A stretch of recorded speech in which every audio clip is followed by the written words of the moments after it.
Family homelessness is the largest growing segment of the homeless population. Anybody can be homeless. It does not discriminate. A lot of times they come into the shelter and they think that this is kind of the worst thing that has ever happened to them. They are at the bottom. They never imagined that this would be them. And shortly after, I hear client after client saying, this was the best thing that ever happened to me. This was time that I could stop and I could work on myself and I could get myself strong so I know who I am and I could learn to be a different kind of parent and a different kind of role model for my children. And I have hope now. When we had first come here and walked in the doors, it was, you know, a relief because I seen that it was nice. And, you know, the staff that had welcomed us were very nice. The Red Shield is pretty much known for being a very warm and nurturing shelter, and we tend to get a lot of the younger moms who will need a lot of support, as well as some folks with a history of mental health issues. These are young women who have about a 4th grade reading level. They have gone to school till about 11th grade. They have had no job experience whatsoever and are now parents themselves of often 1 or 2 little ones. So it's really changed the nature of our work, where we would have been a lot more recovery focused. We are really doing a lot more nurturing and development of these young folks that we're seeing here. They come into a changed culture, a culture that doesn't tolerate any violence. It's a trauma-informed model that we use called Sanctuary. And we provide sort of holistic services for them. So although the end result is that they move into transitional housing, a lot of other healing has to happen for them to be successful once, you know, permanently once they move into their housings. We're going to be working with them to understand how their trauma background is interfering with their ability to parent. And we're going to, in doing this and helping them heal from some of their trauma, we're going to help them learn to be more empathetic and sensitive to their child's cues and their child's needs.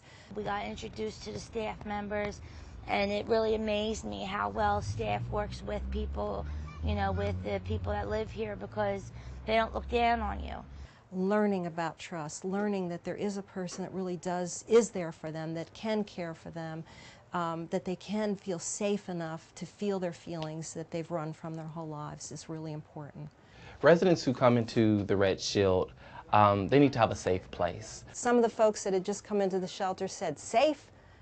Nothing's ever been safe.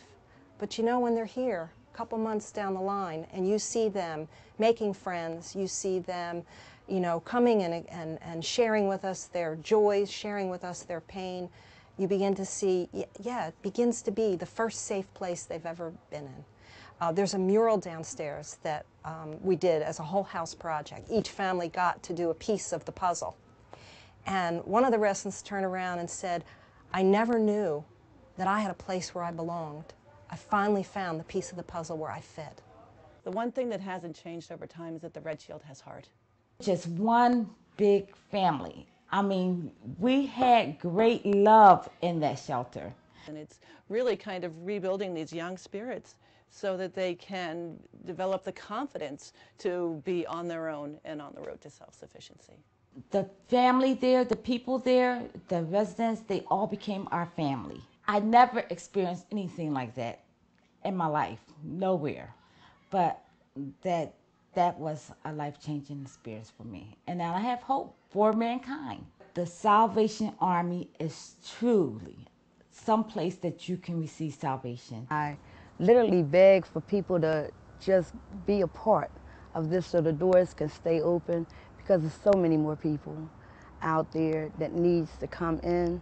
It is so important for people to get involved and to give to the Red Shield. The city and federal governments are cutting funding. Private donations that are given and funding that are given through private donors help shelters and help different social service agencies to survive through the cuttings that are happening within the government.